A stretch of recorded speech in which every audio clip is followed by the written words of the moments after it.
Viral di media sosial video pungutan liar kepada sopir truk di Medan.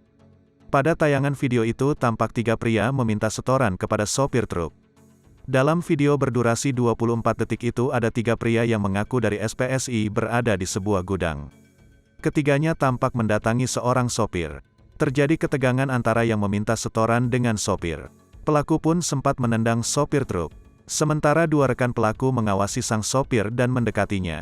Video itu diposting oleh akun Facebook Jufri Siagian pada Rabu, tanggal 9 Februari tahun 2022. Ketiganya dikatakan meminta uang secara bergantian kepada sopir truk. Uang yang dimintai sebesar 30.000. Dalam postingannya Jufri menuliskan, "Tolong diamankan pungli di pergudangan Tembung Intan. SPSI meski 3 kali bayar dengan nilai Rp. 30.000, beda orang beda yang bayar terutama 3 orang gantian meminta."